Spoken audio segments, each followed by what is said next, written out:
La mañana llegó envuelta en oro, como si la propia naturaleza conspirara para burlarse del corazón tembloroso de Lady Rosalind Ashworth.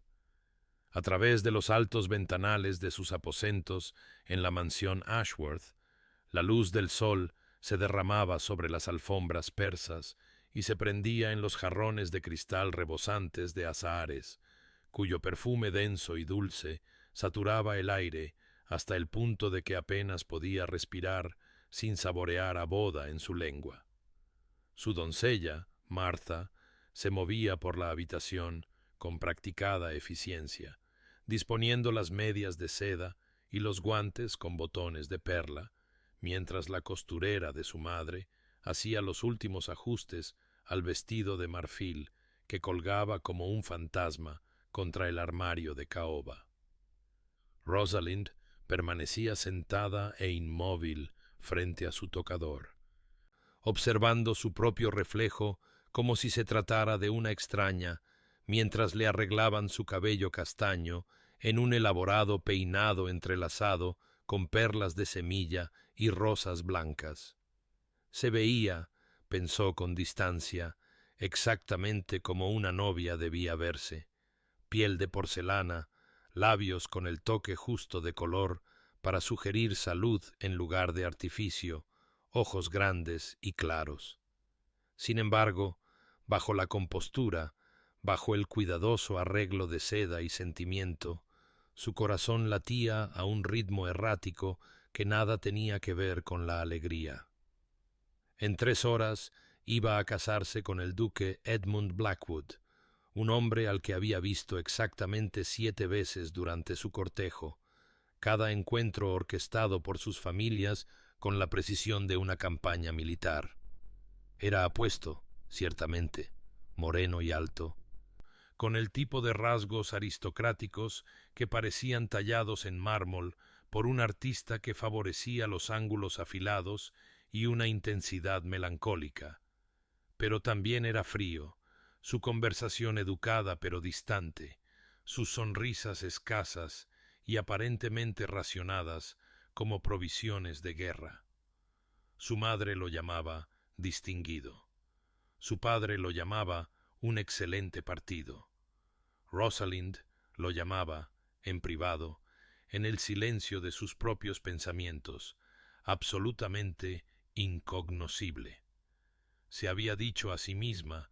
durante las noches de insomnio en que la duda se colaba en su determinación como el invierno a través de las ventanas agrietadas, que el amor podría llegar más tarde, que la calidez podría crecer entre 2 personas unidas por votos y un propósito compartido, que quizás su frialdad no era más que reserva, y que bajo ella yacían profundidades que aún no se le había permitido explorar. El pensamiento le ofrecía poco consuelo ahora mientras observaba las manos de Martha trabajar en su cabello, cada horquilla asegurándola más firmemente a un futuro que no podía del todo imaginar. Afuera podía oír los sonidos de los preparativos, caballos siendo alistados, carruajes llegando, el murmullo distante de los sirvientes asegurándose de que cada detalle cumpliera con los exigentes estándares que correspondían a la unión de 2 familias prominentes. El día era perfecto, absolutamente perfecto, cada elemento dispuesto para crear un recuerdo de belleza y gracia. Sin embargo, Rosalind sentía como si estuviera al borde de un gran precipicio, a punto de dar un paso hacia el aire vacío, sostenida únicamente por la esperanza de que alguien hubiera construido un puente que ella, simplemente, aún no podía ver. Pero antes de que se revele el destino de nuestros amantes, suscríbete para no perderte nunca un capítulo de romance y escándalo. Y cuéntanos en los comentarios, ¿desde dónde nos estás viendo? Ahora, comencemos. La iglesia de Santa Catalina se erguía resplandeciente bajo el sol de junio, sus antiguas piedras cálidas bajo cascadas de hiedra y rosales trepadores, sus puertas abiertas de par en par para recibir la procesión de las mejores familias de la sociedad, que llegaban en carruajes pulidos hasta brillar como espejos, las damas con sus sedas de verano y los caballeros con sus atuendos formales, todos reunidos para presenciar la unión que vincularía en matrimonio las propiedades de los Ashworth y los Blackwood. Rosalind llegó puntualmente, su mano temblando solo ligeramente en el brazo de su padre mientras esperaban en el vestíbulo, el órgano hinchándose con el preludio de Bach a medida que se acercaba la hora señalada, y podía ver a través de la entrada los bancos llenos de rostros familiares, el altar vestido de lirios blancos y rosas, el vicario de pie, listo, con su libro de oraciones abierto. Todo perfecto, todo como debía ser, excepto por la única ausencia que comenzó como un susurro de preocupación y creció, con cada minuto que pasaba, hasta convertirse en algo más cercano a la alarma. Edmund llegaba tarde. Al principio pareció una nimiedad, 10 minutos, quizás un retraso con su carruaje o alguna crisis menor de vestuario, pero cuando 10 minutos se convirtieron en 20 y luego en 30, los susurros en la iglesia pasaron de murmullos educados a especulaciones apenas disimuladas, y Rosalind sintió el brazo de su padre tensarse bajo su mano, sintió la mirada ansiosa de su madre desde donde estaba sentada en el primer banco, su abanico moviéndose rápidamente a pesar de la agradable temperatura. Rosalind permanecía congelada en su vestido de marfil, la pesada seda de repente opresiva, el corpiño incrustado de perlas, sintiéndose como una armadura que no podría protegerla de lo que fuera que se estuviera desarrollando, y mantuvo la compostura por pura fuerza de voluntad, su rostro una practicada máscara de serenidad, incluso cuando algo frío y terrible comenzaba a desplegarse en su pecho. Había pasado casi una hora de la hora señalada cuando las puertas se abrieron de nuevo, no para admitir al duque, sino a su secretario privado, el señor Thornfield, un hombre delgado de ojos compungidos que portaba una carta sellada, y se acercó al vicario con el tipo de cuidadosa dignidad que uno emplearía al desactivar un artefacto explosivo. La iglesia se sumió en un silencio absoluto. Rosalind observó cómo el vicario rompía el sello, leía el contenido, y su rostro experimentó una transformación de la confusión al estupor y a algo que parecía casi piedad, y cuando levantó la vista hacia los invitados reunidos y luego hacia la propia Rosalind, ella supo con absoluta certeza que su vida estaba a punto de hacerse añicos en pedazos que nunca podría volver a ensamblar adecuadamente. La voz del vicario, cuando habló, pareció venir de muy lejos, como si la estuviera oyendo a través del agua. Lamento informar a los invitados reunidos que Su Gracia, el duque de Blackwood, no se unirá a nosotros hoy. Él ha elegido honrar un compromiso previo de matrimonio con Lady Constance Fairfax, hija del conde de Pemberton. Las palabras cayeron como golpes físicos. Había elegido a otra, Lady Constance Fairfax, cuya fortuna era legendaria, cuyas conexiones hacían que incluso los Ashworth parecieran provincianos. La iglesia estalló en exclamaciones de asombro y susurros apresurados, y Rosalind permaneció perfectamente inmóvil en el altar, todavía sosteniendo el brazo de su padre, todavía llevando su corona de azahares, mientras 300 pares de ojos se volvían para presenciar su humillación, sus miradas una mezcla de piedad, curiosidad ávida de escándalo y satisfacción apenas disimulada de que la orgullosa familia Ashworth finalmente hubiera sido humillada, y a través de todo ello, Rosalind no lloró, no se desmayó, no les dio el espectáculo que quizás esperaban, sino que simplemente se quedó allí, una novia abandonada en el altar, sus sueños de amor gradual y eventual calidez, convirtiéndose en cenizas en su boca tan completamente como si hubiera intentado tragar fuego. El viaje en carruaje de regreso a la mansión Ashworth transcurrió como una mancha borrosa de setos de verano y miradas compasivas del cochero,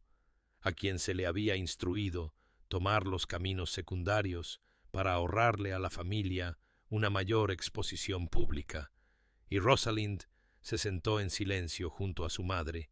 todavía vistiendo el vestido de marfil que había costado una pequeña fortuna y que ahora se sentía como un sudario, los azahares en su cabello marchitándose con el calor hasta que su perfume se volvió empalagosamente dulce. Y cuando finalmente llegaron a la mansión, caminó por los pasillos familiares como si se moviera a través de un sueño, o quizás una pesadilla de la que no podía despertar, pasando junto a sirvientes que apartaban la vista y susurraban en las esquinas, pasando junto a su padre, que estaba de pie en la puerta de su estudio, pareciendo más viejo de lo que nunca lo había visto, su rostro gris, con la vergüenza particular de un hombre que no puede proteger a su hija de las crueldades del mundo, y subió la gran escalera hasta sus aposentos, donde Martha la ayudó a quitarse el vestido con manos temblorosas y lágrimas corriendo por sus mejillas, aunque la propia Rosalind permaneció con los ojos secos. Su dolor era demasiado vasto y terrible para ser expresado a través de algo tan simple como el llanto. Los días que siguieron se confundieron en una neblina de cortinas corridas y bandejas de comida intactas, y su madre venía a sentarse junto a su cama cada mañana, su mano fría contra la frente de Rosalind, como si comprobara si tenía fiebre, su voz suave con el tipo de simpatía que de alguna manera empeoraba todo, porque confirmaba que sí, esa cosa terrible había sucedido. Sí, todos lo sabían. Sí, su vida tal como la había imaginado realmente había terminado. Y Rosalind escuchaba los intentos de consuelo de su madre, afirmaciones de que Edmund Blackwood era claramente un sinvergüenza indigno de ella, que vendrían mejores partidos, que el tiempo curaría todas las heridas, y asentía y murmuraba su acuerdo, mientras por dentro mantenía una conversación completamente diferente. Una en la que se hacía las preguntas que no tenían respuestas cómodas. ¿Qué había de malo en ella para que él hubiera elegido a otra? ¿Qué insuficiencia había visto él que la hacía tan fácilmente descartable? ¿Era realmente tan inútil que podía ser abandonada en el altar sin siquiera la cortesía de una explicación personal? Y aunque su mente racional sabía que la elección de él probablemente no tenía nada que ver con su valía, y todo que ver con la fortuna y las conexiones superiores de Lady Constance, su corazón, esa cosa traicionera y herida, susurraba que había sido sopesada y encontrada insuficiente, que de alguna manera era fundamentalmente incapaz de ser amada, destinada a ser la segunda opción o ninguna opción en absoluto. La sociedad, naturalmente, se deleitó con el escándalo, y las invitaciones que una vez habían llegado a diario cesaron por completo, no porque fuera mal recibida precisamente, sino porque nadie sabía muy bien cómo tratar a una mujer que había sido tan públicamente rechazada, y Rosalind se encontró agradecida por el aislamiento, retirándose a la biblioteca por las noches, donde podía perderse en novelas y poesía, en mundos donde el amor lo conquistaba todo y el honor significaba algo más que un cálculo financiero, y a medida que pasaba la primera semana, comenzó a construir una nueva vida para sí misma, más pequeña que la que había imaginado como duquesa, más tranquila y contenida, una vida de libros y jardines, y quizás, con el tiempo, una especie de paz que provenía de aceptar que algunos sueños simplemente no estaban destinados a realizarse. Y aunque su corazón todavía dolía con un dolor tan profundo que a veces dificultaba la respiración, se dijo a sí misma que esto también pasaría, que sobreviviría a esto como las mujeres habían sobrevivido a cosas peores, que haría de su vida algo significativo, incluso si no se parecía en nada al futuro que había imaginado en aquella mañana dorada que ahora parecía haber ocurrido hace una vida entera. Habían pasado 3 semanas desde aquella terrible mañana en la iglesia de Santa Catalina, 3 semanas durante las cuales Rosalind se había instalado en su nueva y mermada existencia con el tipo de determinación resignada que llega cuando uno se da cuenta de que no hay más alternativa que soportar, y había establecido una especie de rutina. Mañanas dedicadas a la correspondencia con los pocos amigos que no la habían abandonado por completo, tardes en el invernadero cuidando las rosas de su madre, noches en la biblioteca, donde podía perderse en los mundos contenidos entre encuadernaciones de cuero, y fue durante una de estas noches, mientras estaba sentada leyendo a la luz de una lámpara en sus aposentos, cuando notó por primera vez la figura en los jardines de abajo. Era pasada la medianoche, la casa en silencio salvo por el crujido de las viejas vigas y el lejano ulular de una lechuza, y se había levantado para cerrar las cortinas contra el frío de la noche, cuando un movimiento en los jardines captó su atención. Una forma oscura de pie e inmóvil, bajo el antiguo roble, cuyas ramas casi llegaban a su ventana, y su primera respuesta fue el miedo. Algún intruso, quizás, o un vagabundo que se había adentrado en los terrenos. Pero mientras observaba desde la seguridad de su cortina, apenas respirando, la figura no hizo nada amenazante, simplemente se quedó allí a la luz de la luna, completamente inmóvil, de cara a la mansión, específicamente hacia su ventana, en una vigilia que parecía no tener ningún propósito que pudiera discernir. Debería haber llamado a su padre, debería haber alertado a los sirvientes de que alguien había irrumpido en los terrenos, pero algo la mantuvo en silencio, cierta cualidad en la quietud de la figura que no hablaba de amenaza, sino de algo completamente distinto, algo que no podía nombrar, y así observó, con el corazón latiendo rápidamente contra sus costillas, mientras los minutos se convertían en una hora, y la figura seguía sin moverse, sin acercarse a la casa ni retirarse a la oscuridad, sino que simplemente permanecía allí como si esperara algo, o quizás expiando algo, o quizás simplemente dando testimonio de su ventana iluminada en la casa silenciosa. Cuando finalmente se retiró a la cama, cerca de las 2 de la madrugada, la figura todavía estaba allí, y cuando despertó al amanecer y corrió a la ventana, los jardines estaban vacíos, sin mostrar ninguna señal de que alguien hubiera estado de vigilia bajo el roble, salvo por una ligera depresión en la hierba donde alguien había estado de pie durante horas sin moverse, y se dijo a sí misma que lo había imaginado, que su mente, trastornada por el dolor, había conjurado fantasmas para poblar su aislamiento, pero la noche siguiente, mientras se preparaba para dormir, no pudo resistir la tentación de mirar por la ventana. Y allí estaba de nuevo, pues había empezado a pensar en la figura como él,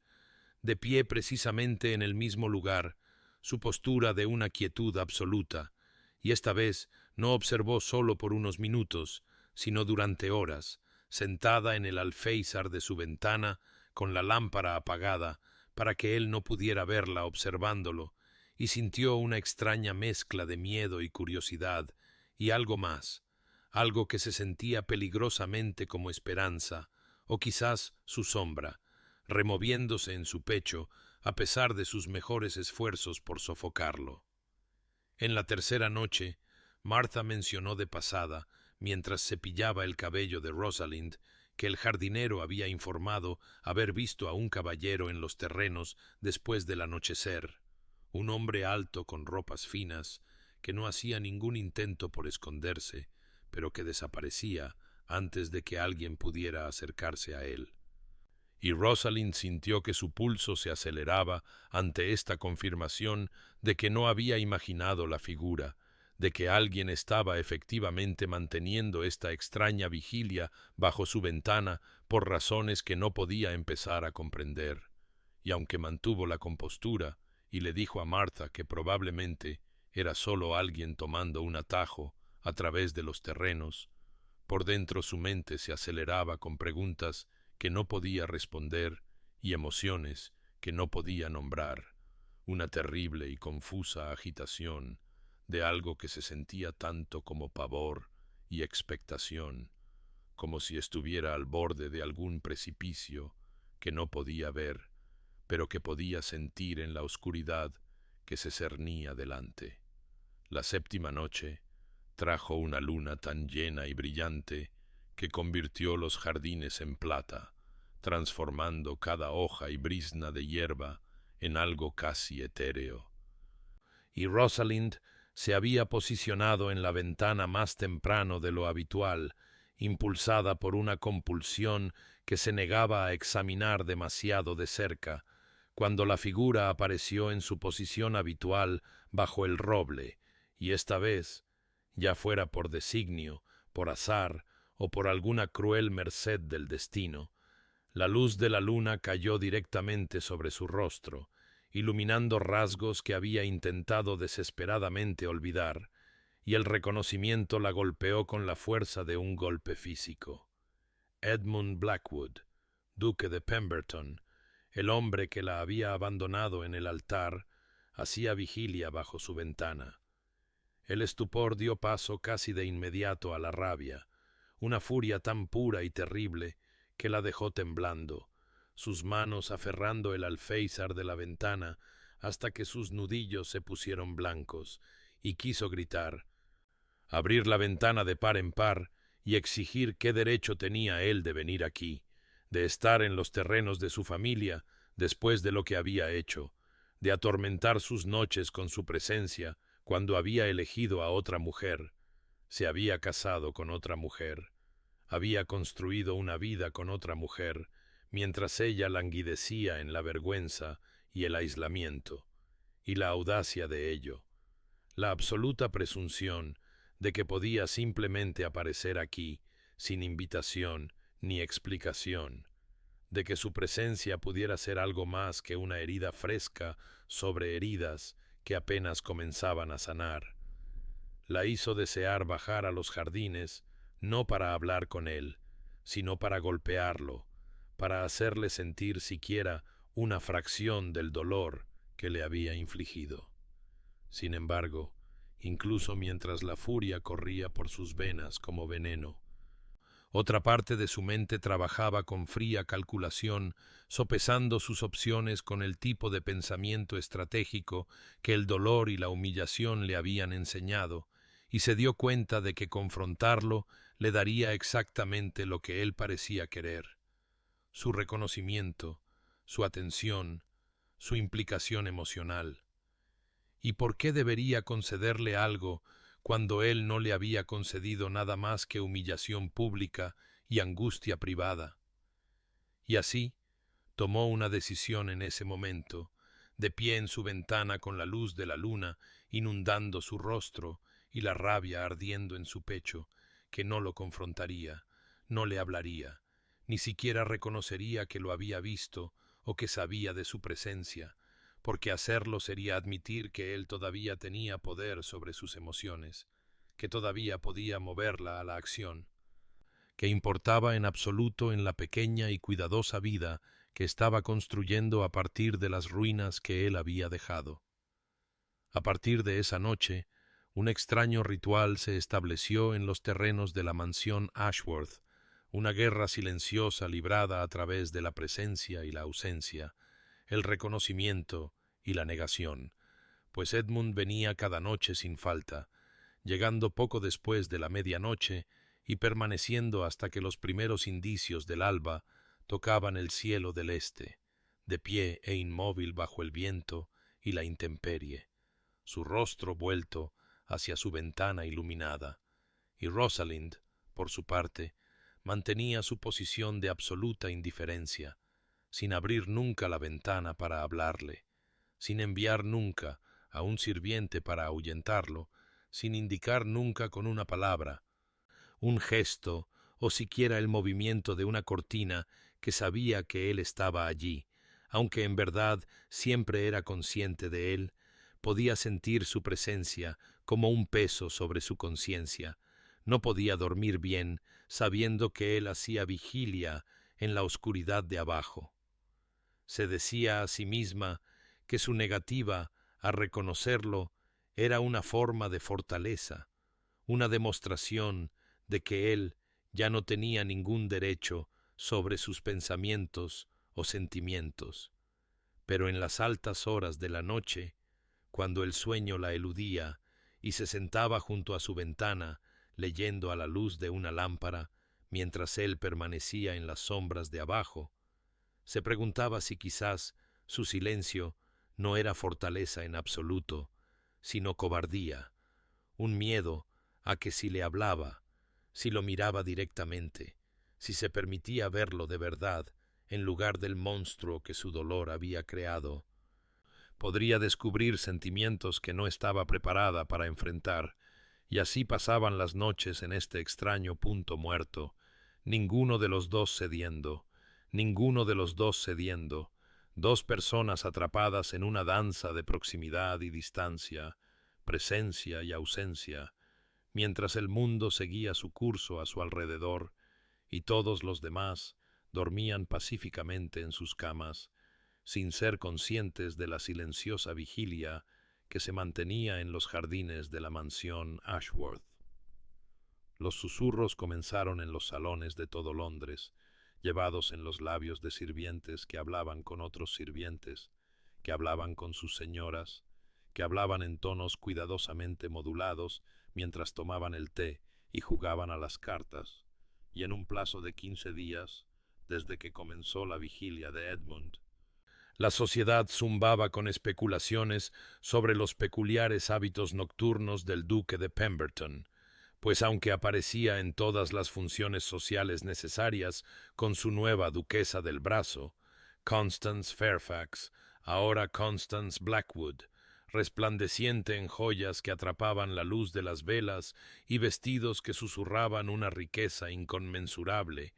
el personal de su casa no podía evitar notar que su señor desaparecía cada noche poco antes de la medianoche y no regresaba hasta el amanecer, y aunque se esperaba discreción de los buenos sirvientes, la historia era simplemente demasiado deliciosa para mantenerla en completo silencio. Lady Catherine Pemberton visitó a Rosalind a principios de noviembre, ostensiblemente para entregarle algunos libros que pensó que podrían proporcionarle consuelo. Pero Rosalind podía ver la curiosidad ardiendo detrás de la expresión compasiva de su vieja amiga,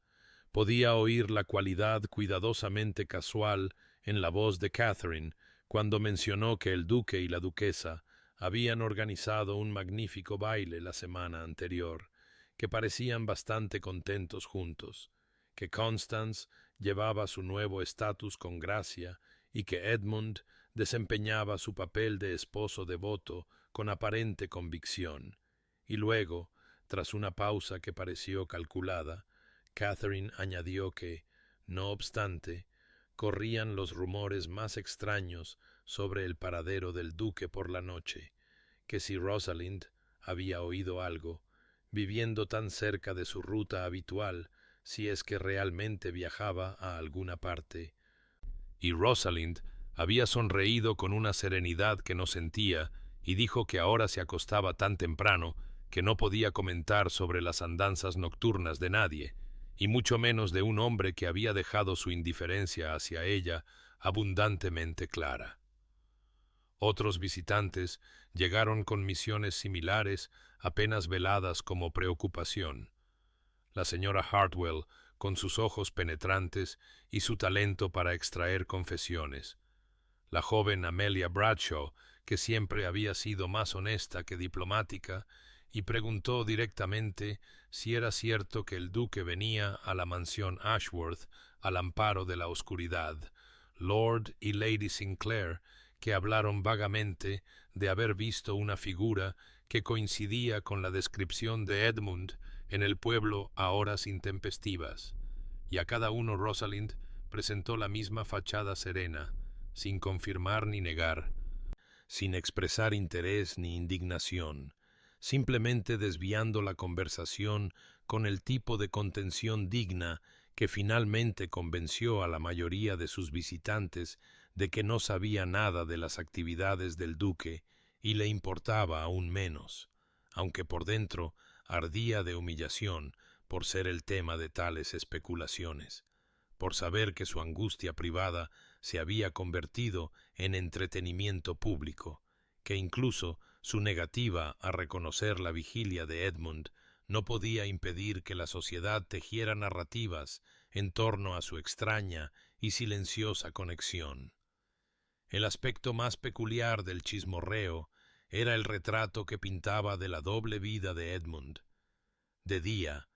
era todo lo que un duque debía ser, asistiendo al parlamento, administrando sus propiedades, acompañando a su esposa a la ópera y al teatro,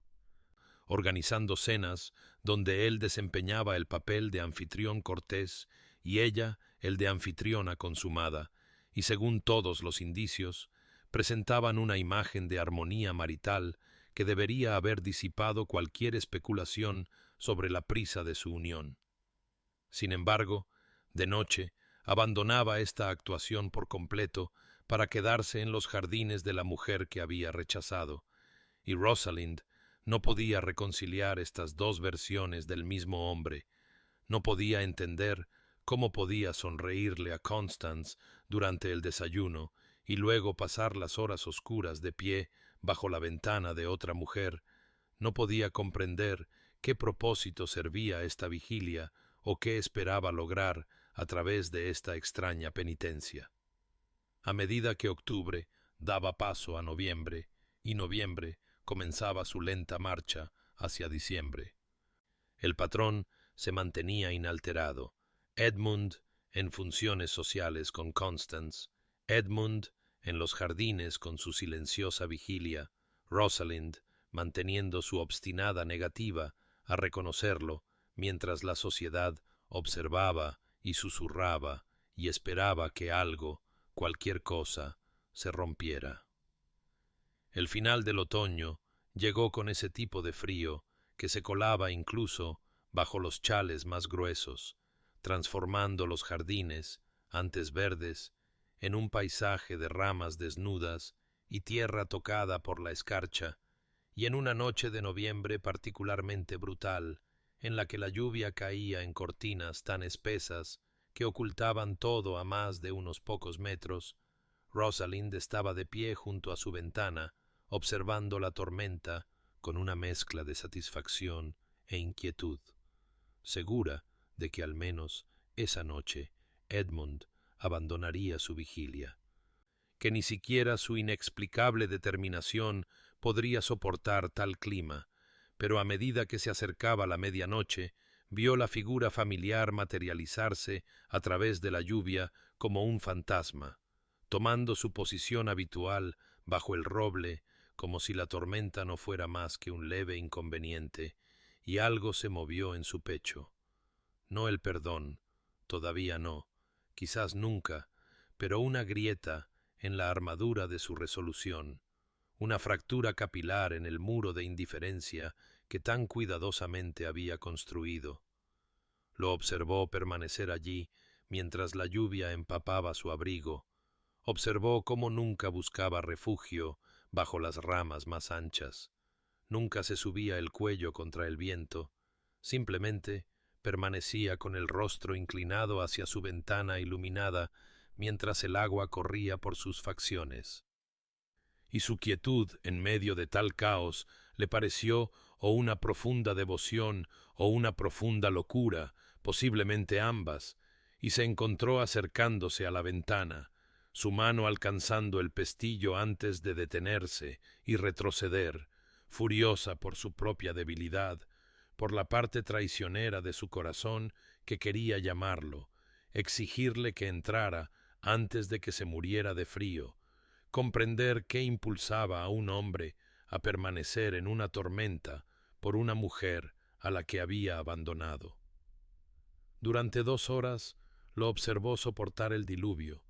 sus emociones ciclando entre la rabia, la confusión y algo peligrosamente cercano a la preocupación,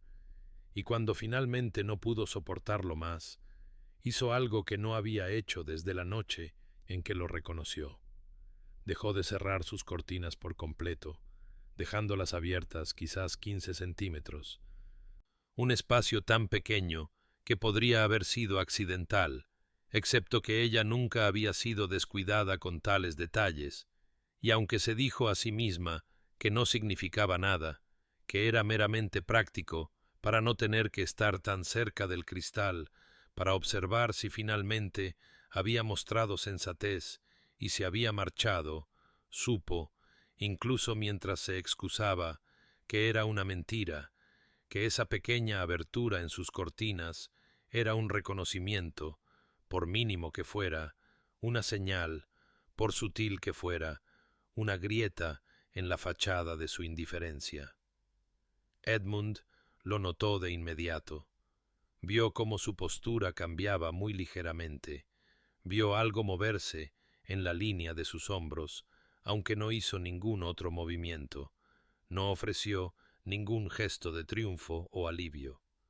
Simplemente permaneció bajo la lluvia, con la mirada fija en esa estrecha abertura, como si fuera una puerta abierta de par en par en señal de bienvenida, y el resto de la noche transcurrió en esta nueva configuración, Rosalind detrás de sus cortinas parcialmente abiertas y Edmund en la tormenta de abajo, sin hablar, sin acercarse,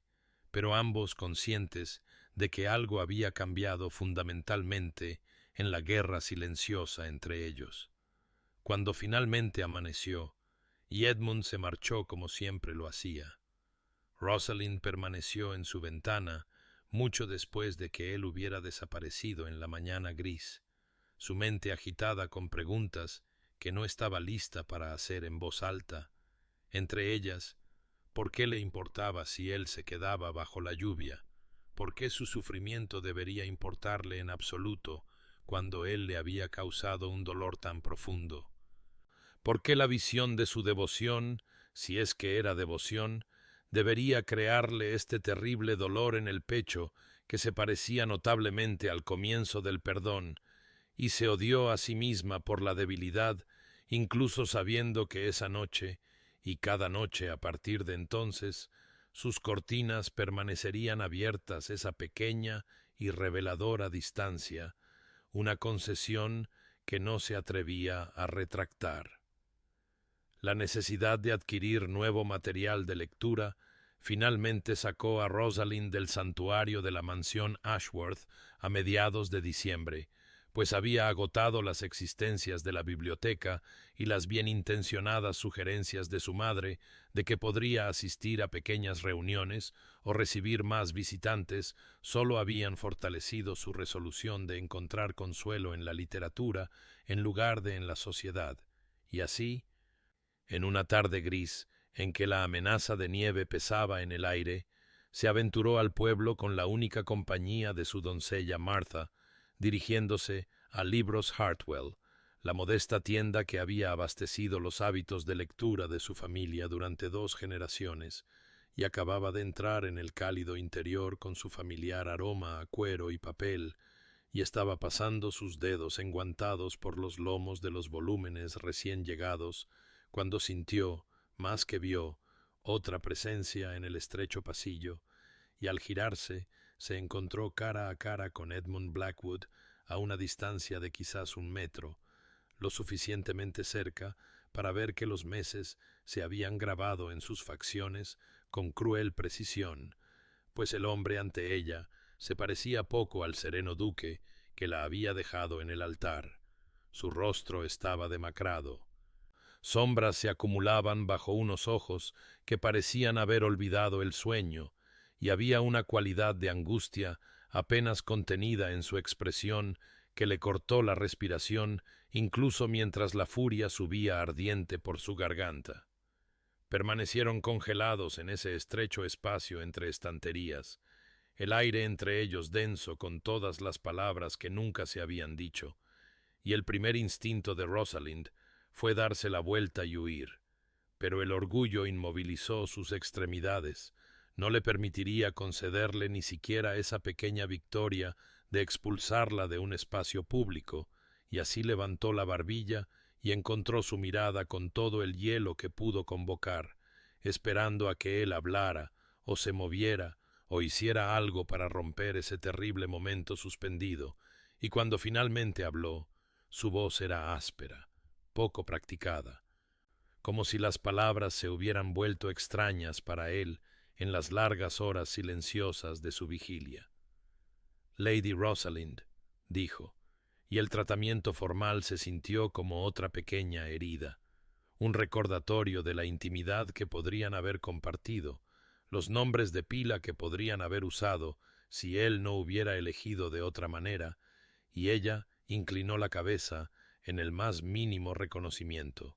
Su propia voz, cuando llegó, sonando frágil y extraña a sus propios oídos. Su gracia. El título se interpuso entre ellos como un muro,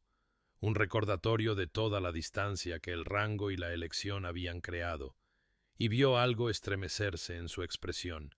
Vio su mano moverse como para alcanzarla antes de volver a caer a su costado, y el silencio se extendió de nuevo, hasta que él dijo con tranquila intensidad: «Merezco su odio, pero no su indiferencia». Y las palabras la golpearon con una fuerza inesperada, porque nombraban precisamente aquello que ella había estado tratando con tanto ahínco de mantener, la cuidadosa neutralidad que era su única defensa contra el caos de sus verdaderos sentimientos. Y quiso gritarle, exigirle qué derecho tenía él a objetar su indiferencia, cuando la indiferencia era seguramente lo menos que merecía. Pero en cambio, simplemente recogió sus faldas y pasó a su lado en el estrecho pasillo, sus hombros casi rozándose en el espacio confinado, y caminó hacia el mostrador con pasos medidos que ocultaban el temblor de sus piernas. Compró los primeros 3 libros que el propietario recomendó, sin escuchar realmente sus descripciones, y partió hacia la tarde fría sin mirar atrás, aunque podía sentir la mirada de Edmund siguiéndola como un peso físico. E incluso mientras subía a su carruaje y le indicaba al cochero que la llevara a casa, sus palabras resonaban en su mente con una persistencia enloquecedora. Merezco su odio, pero no su indiferencia, como si él tuviera algún derecho sobre sus emociones, como si incluso su desprecio fuera algo que él tuviera derecho a exigir. Y apretó sus manos enguantadas contra sus ojos y se preguntó furiosamente por qué su aspecto demacrado debería afectarla en absoluto, por qué la evidencia de su sufrimiento debería crear este dolor no deseado en su pecho cuando debería estar regocijándose en su dolor, y la constatación de que no se estaba regocijando, de que de hecho estaba profundamente perturbada por el atisbo de su angustia, la aterrorizó más que todos los meses de su silenciosa vigilia combinados. Las cartas comenzaron a aparecer 3 noches después de su encuentro en la librería, pequeños cuadrados doblados de papel color crema, sujetos con lisas piedras de río sobre el banco de hierro bajo el roble, y Rosalind descubrió la primera cuando bajó al jardín en una mañana inquieta, atraída por algún impulso que se negó a examinar demasiado de cerca, y miró la carta durante un largo momento antes de dejarla intacta y regresar a la casa con el corazón latiendo a un ritmo irregular contra sus costillas, diciéndose a sí misma que no tenía interés en ninguna de las excusas o justificaciones que Edmund pudiera ofrecer, que sus palabras, ya fueran escritas o habladas, no significaban nada después de lo que había hecho, pero esa noche se encontró con la mirada atraída repetidamente hacia su ventana, hacia el banco de abajo donde el papel blanco brillaba débilmente a la luz de la luna, y cuando finalmente la recogió 4 días después, durante otro paseo matutino, se dijo que era simplemente para limpiar el jardín de escombros, nada más, aunque sus manos temblaban mientras rompía el sello y desdoblaba la única hoja. La carta no contenía saludo ni firma, solo unas pocas líneas escritas con la precisa caligrafía de Edmund. No puedo pedir perdón, solo puedo dar testimonio de tu existencia, que respires, que despiertes, que te muevas por el mundo. Esto es suficiente, esto tiene que ser suficiente. Leyó las palabras 3 veces, buscando un significado oculto o manipulación, encontrando solo una extraña y descarnada honestidad que la descolocó más de lo que cualquier súplica o excusa podría haberlo hecho. Y quemó la carta en su chimenea esa misma mañana, viendo el papel curvarse y ennegrecerse, pero las palabras ya se habían inscrito en su memoria con una permanencia incómoda, y cuando apareció otra carta 2 noches después, la recogió más rápidamente, y luego otra 3 días después, cada una similarmente breve, similarmente desprovista de explicación o petición, una diciendo solo: «Tu luz en la ventana es mi estrella polar», otra: «Merezco el invierno de tu silencio», y otra más: «Saber que estás bien es la única gracia que puedo reclamar». Y cuantas más cartas leía, más confundida se sentía, porque esto no era lo que había esperado. No eran disculpas, ni excusas, ni intentos de ganar su simpatía, sino una especie de testimonio, como si Edmund estuviera simplemente documentando su propia indignidad mientras afirmaba la existencia de ella,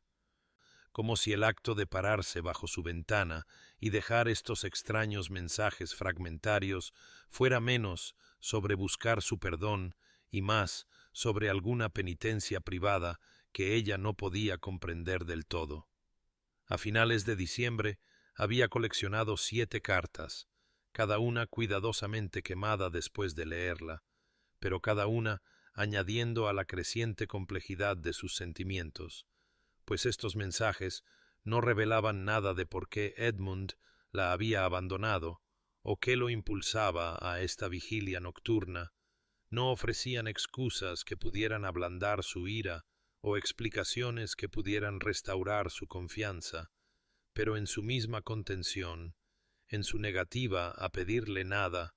lograron lo que las súplicas quizás nunca hubieran conseguido: despertaron su curiosidad. La hicieron preguntarse qué tipo de sufrimiento impulsaría a un hombre a una devoción tan extraña y paciente. La hicieron cuestionar si el Edmund que dejaba estos cuidadosos reconocimientos de su propia indignidad era el mismo hombre que había elegido la riqueza y la conveniencia sobre su matrimonio concertado, y odiaba que su certeza se estuviera erosionando. Odiaba que estos breves y crípticos mensajes estuvieran creando grietas en el muro de su justa furia. Odiaba sobre todo que hubiera comenzado a esperar las cartas, a revisar el banco cada mañana con algo incómodamente cercano a la expectación, y la constatación de que Edmund había encontrado un camino más allá de sus defensas, no a través de grandes gestos o declaraciones apasionadas, sino a través de este silencioso y persistente testimonio de su existencia. La llenó de partes iguales de rabia y fascinación renuente, emociones que era cada vez más incapaz de separar o controlar. Diciembre descendió sobre el campo con una crueldad que parecía casi personal, trayendo vientos lo suficientemente afilados como para cortar lana y piedra por igual, y temperaturas que convertían la escarcha matutina en una armadura cristalina que cubría cada superficie. Pero la vigilia de Edmund continuaba sin pausa, ni refugio. Y Rosalind se encontró observando, no con satisfacción, sino con creciente alarma, cómo noche tras noche él se materializaba bajo el roble, a pesar de las condiciones que obligaban a entrar incluso a los trabajadores más resistentes, de pie en su oscuro abrigo, con la nieve acumulándose en sus hombros, como un santo penitente de una pintura medieval. Y se dijo a sí misma que su preocupación era mera decencia humana, que se preocuparía por cualquier criatura expuesta a tales elementos, pero la opresión en su pecho, cuando lo veía temblar a la luz de la luna, se sentía mucho más específica que una compasión general. Y las páginas de sociedad que llegaban con el té matutino de su madre sólo profundizaban su confusión, pues pintaban vívidas imágenes del duque y la duquesa de Blackwood presidiendo elaborados entretenimientos invernales en su residencia de Londres, Constance radiante en seda de zafiro, Edmund el perfecto y atento esposo, su hogar aparentemente el modelo mismo de la armonía aristocrática, y Rosalind leía estos relatos por la mañana y luego observaba a Edmund de pie, solo en la oscuridad helada cada noche, y se preguntaba cómo un hombre podía ocupar dos realidades tan diferentes. Cómo podía sonreír y bailar y hacer el papel de cónyuge devoto de día y pasar sus noches en esta extraña y solitaria penitencia, y la desconexión entre su actuación pública y su sufrimiento privado creaba preguntas que no podía responder, complicaciones que no quería reconocer.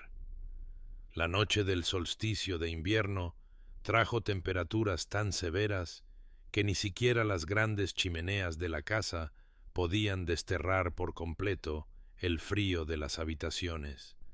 y Rosalind se despertó pasada la medianoche para ver a Edmund ya en posición bajo el roble, su aliento visible en grandes nubes de vapor blanco, su quietud absoluta, a pesar de la forma en que sus hombros se encorvaban contra el viento amargo, y algo en ella se rompió al verlo allí,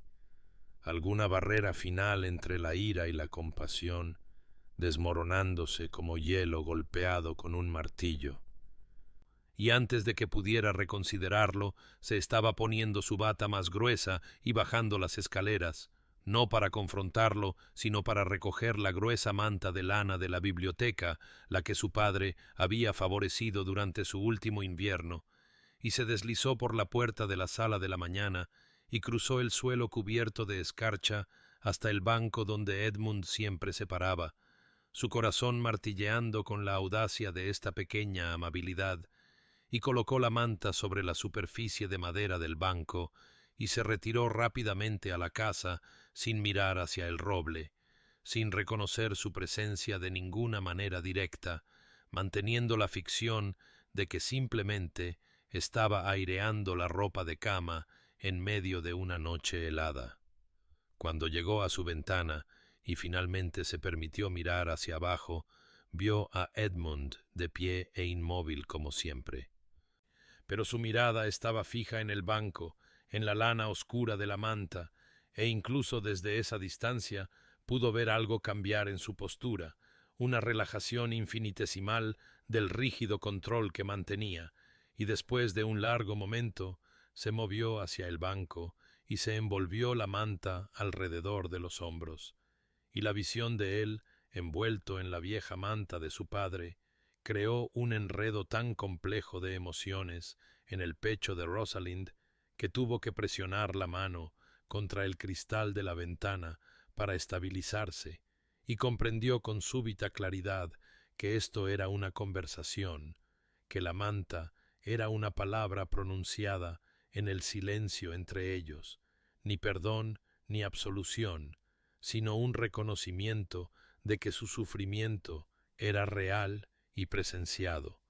y cuando él levantó la vista hacia su ventana,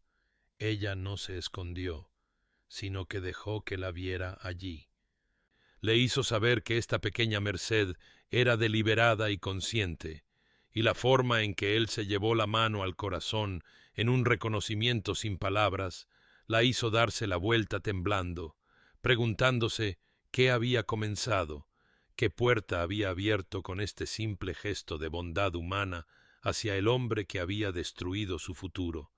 Y mientras volvía a meterse en la cama, todavía podía verlo en su mente, envuelto en lana que olía a humo de pipa y libros viejos y la gentil presencia de su padre, haciendo vigilia en el frío mortal,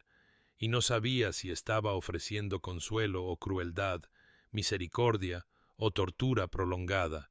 Solo sabía que ya no podía mantener la ficción de la indiferencia, que el dolor de Edmund Blackwood se había enredado de alguna manera con el suyo, y el reconocimiento la aterrorizó más que todos los meses de su silenciosa observación combinados. La verdad llegó a Rosalind no como una única revelación, sino como fragmentos reunidos a lo largo de semanas, como pedazos de vidrio roto que lentamente se ensamblaron en una imagen coherente, aunque dolorosa, comenzando con una conversación escuchada por casualidad entre su madre y la esposa del vicario en la sala de la mañana, donde Rosalind se había detenido sin ser vista en el pasillo, captando solo fragmentos sobre las catastróficas pérdidas del viejo duque en las cartas y deudas que habrían llevado a toda la familia a la ruina, antes de seguir adelante con el corazón latiéndole extrañamente rápido, y luego vino la mención casual de su antigua amiga Eleanor durante una incómoda visita vespertina de que, por supuesto, todo el mundo sabía que Lord Fairfax estaba desesperado por una conexión ducal después de aquel asunto con sus intereses bancarios, dispuesto a pagar generosamente por el prestigio, pronunciado con un descuido estudiado que sugería que Eleanor sabía exactamente cómo caería cada palabra, y gradualmente, a través de preguntas cuidadosas planteadas a sirvientes que aún le guardaban lealtad, a través de las páginas de sociedad leídas con nueva atención a lo que no decían en lugar de lo que proclamaban, a través de las preocupadas observaciones de su madre, que tenía su propia red de información, Rosalind reconstruyó la forma de la situación imposible de Edmund, enterándose de que su padre, el viejo duque, se había jugado no solo una fortuna, sino los mismos cimientos de la propiedad de los Blackwood, que los acreedores habían estado rondando como aves de carroña, listos para despojar a la familia de todo, incluidas las tierras ancestrales que habían sido mantenidas durante 6 generaciones, que las 3 hermanas menores de Edmund se habrían quedado sin dotes ni perspectivas, ni siquiera la dignidad básica de un hogar, y que Lord Fairfax, con su desesperación de nuevo rico por conexiones aristocráticas, había ofrecido un pacto con el diablo, el perdón completo de todas las deudas y un acuerdo sustancial, además, a cambio del matrimonio de Edmund con Constance, un acuerdo propuesto y aceptado apenas unos días antes de la boda programada de Edmund con Rosalind, dejándolo ante una elección entre honrar su compromiso con una mujer que había elegido libremente y salvar a toda su familia de la ruina y la desgracia. El conocimiento se posó sobre Rosalind como ceniza después de un incendio, cubriendo todo de una ambigüedad gris donde antes habían existido las líneas limpias y brillantes de la justa ira, y se encontró yaciendo despierta por la noche, imaginando a Edmund recibiendo esa oferta, viendo en su mente el momento en que debió haber comprendido lo que se le pedía, el cálculo que debió haber hecho, sopesando su propia felicidad y honor contra la supervivencia de su familia, y aunque su furia por su elección permanecía, ahora se unía a algo más, algo incómodamente cercano a una comprensión renuente, pues, ¿qué habría hecho ella en su lugar? Habría elegido de manera diferente si su propia madre y hermanas enfrentaran la indigencia, si sus futuros dependieran de su sacrificio, y las preguntas la atormentaban porque no tenían respuestas fáciles, porque la traición de Edmund no era menos devastadora por tener motivaciones comprensibles, pero ya no podía mantener la simple narrativa de su egoísmo y crueldad, ya no podía decirse a sí misma que él simplemente había elegido la riqueza sobre el amor, cuando la realidad era mucho más compleja y terrible, una elección entre dos tipos de honor sin ningún camino que no requiriera la traición de alguien, y comprender esto no curó sus heridas, pero las cambió, transformó su ira de algo puro y sustentador en algo más complicado y doloroso, un duelo no solo por lo que ella había perdido, sino por lo que Edmund había perdido también,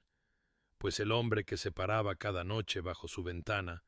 no era el villano que ella había necesitado que fuera, sino alguien que había tomado una decisión imposible y estaba viviendo con las consecuencias,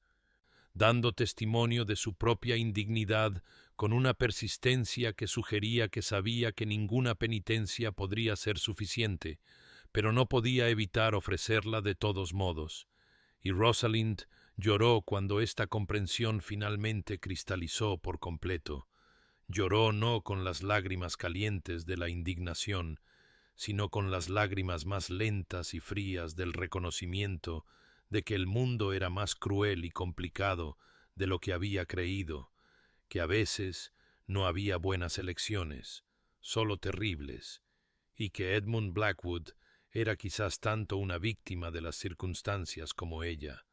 atrapado en un matrimonio de conveniencia mientras su corazón mantenía su vigilia nocturna bajo un roble, y no sabía si este conocimiento hacía posible el perdón o simplemente hacía que su propia ira continuada se sintiera mezquina y pequeña. Solo sabía que ya no podía verlo simplemente como el hombre que la había abandonado, sino que debía enfrentarlo como alguien que se había abandonado a sí mismo también, y el cambio en su percepción se sintió como estar de pie sobre un terreno que había creído sólido solo para descubrir que se había estado erosionando lentamente bajo sus pies todo el tiempo. La tormenta llegó una noche de enero con la furia de algo bíblico, el viento gritando alrededor de los muros de piedra de la mansión como un ser vivo en tormento, el aguanieve golpeando las ventanas con tal fuerza que Rosalind temió que el cristal pudiera romperse, y se quedó en su puesto habitual observando el jardín disolverse en el caos, diciéndose a sí misma que Edmund seguramente buscaría refugio esa noche, que incluso su obstinada penitencia tenía límites. Pero a medida que se acercaba la hora de su vigilia, vio a la figura familiar emerger de la oscuridad y tomar su posición bajo el roble, y algo dentro de ella se rompió por completo al verlo allí, mientras el aguanieve convertía su abrigo en una lámina de hielo y el viento amenazaba con derribarlo, y se movió antes de que el pensamiento consciente pudiera intervenir, poniéndose su capa sobre el camisón y bajando las escaleras con el corazón martilleando contra sus costillas, impulsada por algo más grande que la ira o el orgullo o la cuidadosa distancia que había mantenido durante 6 meses, y cuando irrumpió por la puerta del jardín en los dientes de la tormenta, Edmund se volvió hacia ella con una expresión de tal sorpresa desnuda que casi huyó de vuelta a la seguridad. Pero en cambio cruzó el suelo resbaladizo por el hielo hasta donde él estaba temblando violentamente, su rostro en carne viva y rojo por el viento, sus ojos reflejando los relámpagos, y tuvo que gritar para ser escuchada por encima del vendaval. «Es usted un necio, su gracia, por quedarse aquí en esto. ¿Qué propósito sirve enfermarse o algo peor?» Y Edmund la miró como si fuera una aparición, su voz ronca cuando finalmente habló, las palabras arrebatadas por el viento, por lo que tuvo que acercarse para oír. «El mismo propósito que ha servido cada noche, Lady Rosalind, dar testimonio, recordar lo que destruí. y algo en su fraseo, la palabra destruí en lugar de perdí, desbloqueó las palabras que ella había estado conteniendo durante meses, y se encontró gritando en medio de la tormenta. Usted eligió el deber sobre el amor. Lo entiendo ahora, entiendo las deudas y la situación imposible, pero lo que no puedo perdonar, lo que nunca perdonaré, es que no me lo dijera usted mismo, no me dio la dignidad de una explicación o la opción de entender, me dejó plantada en ese altar como una tonta mientras la sociedad susurraba y se compadecía, y esa cobardía, Lord Blackwood, esa falta de coraje, eso es lo que se interpone entre nosotros, no su matrimonio con Constance, sino la manera de su abandono. Y ahora estaba llorando, las lágrimas calientes contra sus mejillas heladas, y Edmund se paró ante ella con el aguanieve acumulándose en sus hombros como un juicio, y dijo con una terrible calma, que de alguna manera se sobrepuso al chillido del viento. Tiene toda la razón. La elección entre Constance y usted me fue impuesta por circunstancias fuera de mi control. Pero cómo lo manejé, cómo huí como un cobarde y envié una carta en lugar de enfrentarla con la verdad, esa fue mi elección únicamente, y fue la elección de un hombre débil que no podía soportar ver su dolor, que no podía soportar ser la causa de sus lágrimas, y así la hice soportar algo mucho peor, la humillación pública y el abandono. Y por eso estoy aquí, no buscando el perdón, porque sé que no puede haberlo, sino asegurándome de no olvidar nunca de lo que soy capaz en mi debilidad, de no olvidar nunca el costo de la cobardía. Y su voz se quebró en la última palabra, y Rosalind vio a través de la tormenta y la oscuridad que él también estaba llorando, que su rostro estaba mojado por algo más que aguanieve, y extendió la mano sin pensar y tomó su mano helada entre las suyas. Este primer contacto en medio año, ardiendo a pesar del frío, y dijo más suavemente: «Debería haber confiado en mí con la verdad, Edmund. Yo habría entendido, lo habría liberado si solo me lo hubiera pedido». Y él cerró los ojos como si sus palabras causaran un dolor físico y susurró: «Lo sé, y ese conocimiento es otro castigo que merezco llevar». Y se quedaron allí, en la oscuridad aullante, con las manos unidas, y 6 meses de silencio finalmente rotos. Y aunque Rosalind no ofreció absolución y Edmund no la pidió, algo había cambiado entre ellos, un reconocimiento dado y recibido que cambiaría todo lo que siguió. Las conversaciones comenzaron tentativamente en las noches que siguieron a la tormenta. No todas las noches, pero en algunas, cuando Rosalind se encontraba bajando al jardín donde Edmund mantenía su vigilia, y eran conversaciones cuidadosas, llevadas a cabo con la cautela de 2 personas que navegaban por un terreno que podría colapsar bajo sus pies en cualquier momento, Rosalind siempre manteniendo el límite de la distancia física, de pie a varios metros de distancia, con su capa bien envuelta contra el persistente frío invernal, y Edmund respetando esa distancia absolutamente, sin acercarse nunca, a menos que ella eligiera cerrar la brecha por sí misma, y gradualmente, a través de estos intercambios fragmentados llevados a cabo bajo la luz de las estrellas y las ramas desnudas del roble, la imagen completa de la situación imposible de Edmund emergió en toda su terrible complejidad. Como el juego de su padre no habían sido las pérdidas casuales de un caballero en las cartas, sino una destrucción sistemática de la base financiera de la familia durante años de apuestas cada vez más desesperadas, las deudas acumulándose como nevadas hasta que habían enterrado la propiedad por completo, como los acreedores le habían dado a Edmund 1 mes para efectuar el pago o perderlo todo, incluido el propio Blackwood Hall, que había estado en su familia desde la época de la primera Isabel, y como sus 3 hermanas, la menor de solo 14 años, se habrían quedado sin siquiera las provisiones básicas para su futuro, condenadas a vidas de pobreza distinguida, o peor, y la voz de Edmund, cuando hablaba de esto, llevaba un peso de responsabilidad que Rosalind reconoció como noble y aplastante a la vez, la carga de ser el único hijo, el heredero sobre cuyos hombros descansaba no solo su propio destino, sino el de todos los que dependían del nombre de la familia. Él le contó sobre la oferta de Lord Fairfax, cómo había llegado apenas 5 días antes de la boda, presentada no como una elección, sino como una salvación con condiciones, la anulación completa de todas las deudas y un acuerdo de 30,000 libras a cambio del matrimonio de Edmund con Constance, y cómo Edmund había pasado esos 5 días en una especie de pesadilla despierta tratando de encontrar otra solución, escribiendo a todas las conexiones que su familia poseía en busca de préstamos o prórrogas o cualquier camino alternativo, solo para ser rechazado en cada ocasión, porque la noticia de las deudas del viejo duque se había extendido y nadie deseaba arrojar buen dinero al malo, y finalmente, en la 4ª noche, había tomado su decisión.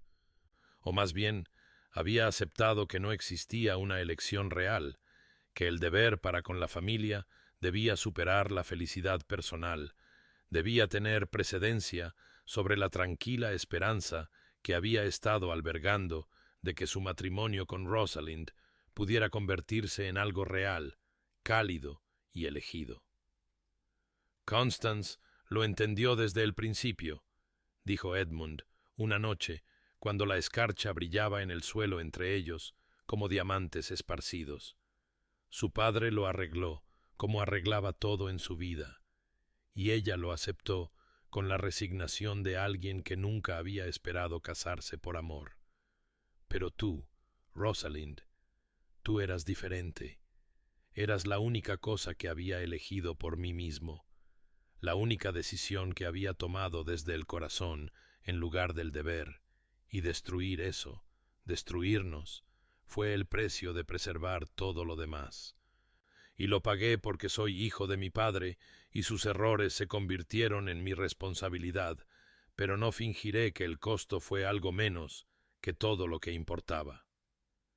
Rosalind escuchaba estas revelaciones de pie, muy quieta, su aliento formando nubes en el aire frío, y entendió que Edmund no estaba pidiendo perdón con estas palabras, sino ofreciéndole la verdad que debería haberle dado meses atrás, la explicación que podría haberle ahorrado lo peor de la humillación, incluso si no hubiera podido cambiar el resultado, y se encontró haciendo preguntas, no con ira ahora,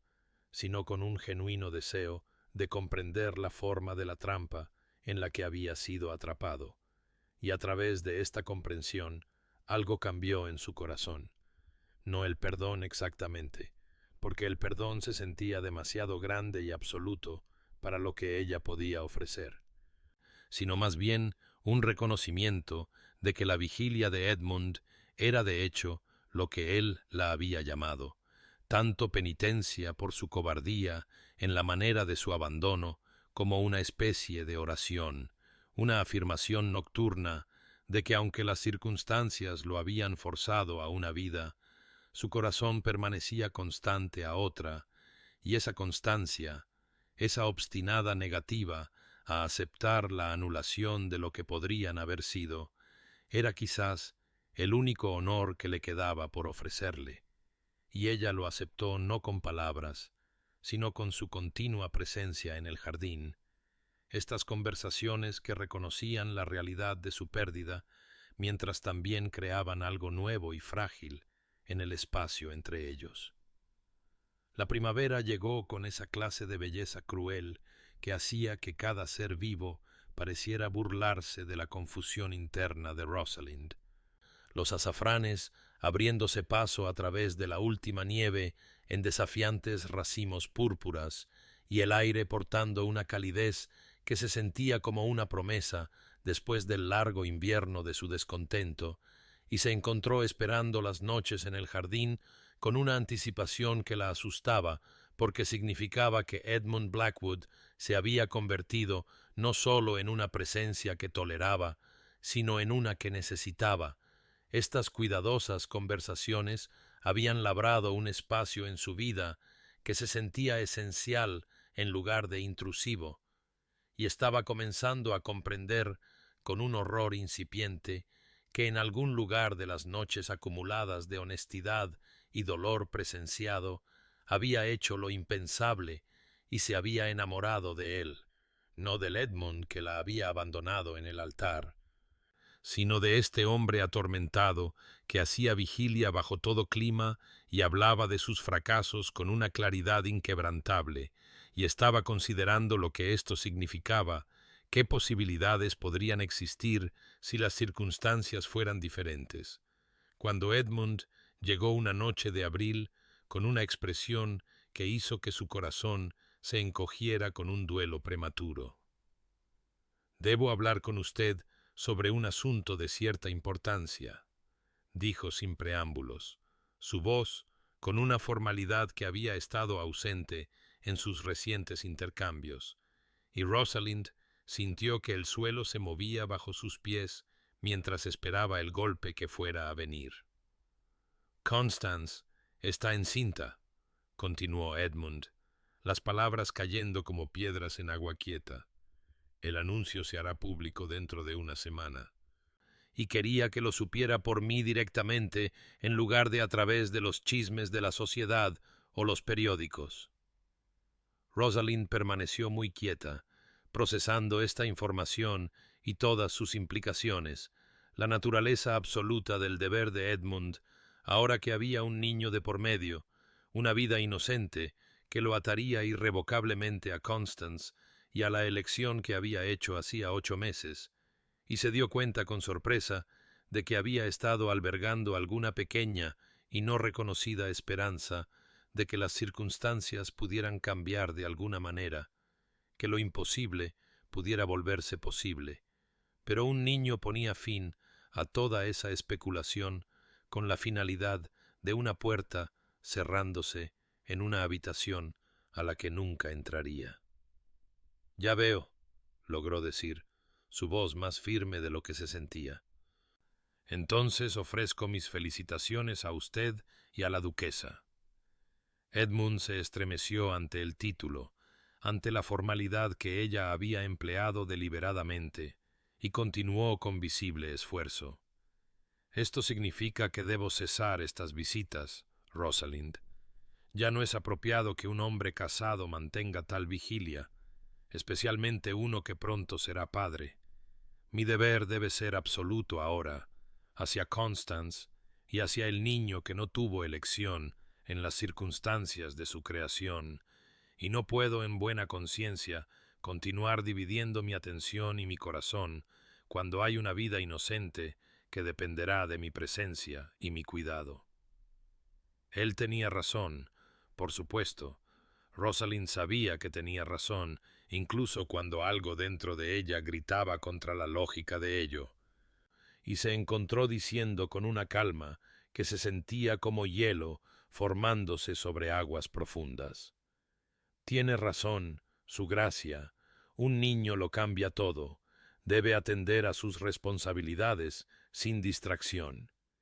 Y mientras pronunciaba las palabras, se daba cuenta con terrible claridad de que extrañaría esto, lo extrañaría a él, extrañaría estas extrañas conversaciones rotas que de alguna manera se habían convertido en el centro alrededor del cual giraba su vida, y aún más aterrador era el reconocimiento de que lo había perdonado, que en algún lugar, en la acumulación de palabras honestas y sufrimiento presenciado, había dejado ir la ira que la había sostenido a través de lo peor de su humillación. Y ahora, cuando el perdón finalmente había llegado, era demasiado tarde porque él se iba, y esta vez era correcto que se fuera. Y se quedó allí, en el jardín primaveral, con nuevas flores brotando a su alrededor, y sintió la segunda pérdida de Edmund Blackwood, esta más dolorosa que la primera, porque ahora sabía exactamente lo que estaba perdiendo y comprendía que lo amaba a pesar de todo, quizás por todo, y ese conocimiento tendría que ser suficiente para sostenerla a través de lo que viniera después. Los jardines bajo la ventana de Rosalind permanecieron vacíos noche tras noche, y se encontró de pie junto al cristal mucho después de la hora en que Edmund habría llegado, observando el espacio donde él había estado durante tantos meses, como si su vigilia pudiera de alguna manera invocarlo de nuevo a la existencia. Pero el roble proyectaba sus sombras sobre el suelo yermo, y el banco, donde una vez había dejado una manta, permanecía sin usar. Y la ausencia era tan completa que se sentía como una herida física, algo contra lo que podía presionar la mano y sentir los bordes, afilados y distintos. La primera semana de su ausencia se dijo a sí misma que sentía alivio, que el fin de sus extraños encuentros nocturnos era exactamente lo que la propiedad exigía y lo que su paz mental requería. Pero para la segunda semana ya no pudo mantener la ficción y tuvo que reconocer que lo extrañaba con una intensidad que la asustaba. Extrañaba el sonido de su voz en la oscuridad y la forma cuidadosa en que mantenía la distancia que ella requería, e incluso el dolor de sus conversaciones, porque ese dolor había sido compartido y presenciado, y por lo tanto, de alguna manera más soportable que este dolor solitario. Pasaba sus días en una especie de niebla, atendiendo su correspondencia y sus deberes domésticos y las pequeñas rutinas que la habían sostenido durante el primer abandono, pero todo se sentía hueco ahora, despojado de color y significado, y se dio cuenta con terrible claridad de que la presencia de Edmund se había convertido no sólo en algo que toleraba, sino en algo esencial para su capacidad de navegar por el mundo, que había estado dependiendo de esas horas en el jardín para sentirse plenamente viva y plenamente ella misma de una manera que nada más le permitía. Su ajuste de cuentas interno con sus propios sentimientos fue brutal e implacable, forzándola a examinar la verdad que había estado evitando durante semanas, que se había enamorado de Edmund Blackwood no a pesar de su historia rota, sino quizás a causa de ella, porque el hombre que hacía vigilia bajo su ventana en todo clima era alguien a quien entendía de maneras que nunca podría haberlo hecho si su primera boda hubiera procedido según lo planeado, alguien cuyos fracasos y arrepentimientos y obstinada esperanza reflejaban los suyos, y sus conversaciones habían construido algo más sólido que el romance, algo arraigado en la honestidad y el reconocimiento mutuo del dolor, y esa base se había vuelto preciosa para ella sin que se diera cuenta de cuándo sucedió. La ironía era tan cruel que habría sido risible si no la estuviera destruyendo. Lo había perdonado y se había enamorado de él precisamente en el momento en que se había vuelto verdadera y permanentemente perdido para ella, cuando su deber hacia Constance y su hijo por nacer hacía que cualquier futuro entre ellos no solo fuera improbable,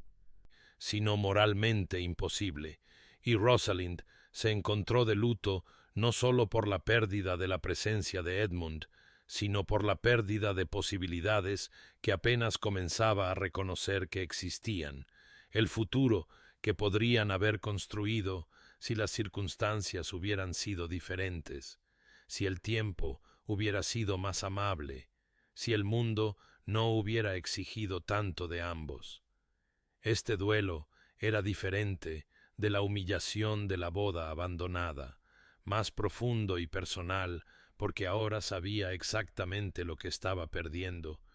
Podía medirlo contra el peso acumulado de palabras honestas y silencios compartidos, y comprendió con una claridad devastadora que amar a alguien y perderlo 2 veces era un tipo particular de tormento, cada pérdida agravando la otra hasta que apenas podía recordar quién había sido antes de que Edmund Blackwood entrara en su vida y luego la dejara y luego regresara solo para irse de nuevo, y se quedó junto a su ventana noche tras noche, observando jardines vacíos y aprendiendo a vivir con una ausencia que se sentía como una amputación, necesaria quizás, pero no menos paralizante por su necesidad. Llamaron a la puerta cerca de la medianoche, 3 semanas después de la última visita de Edmund,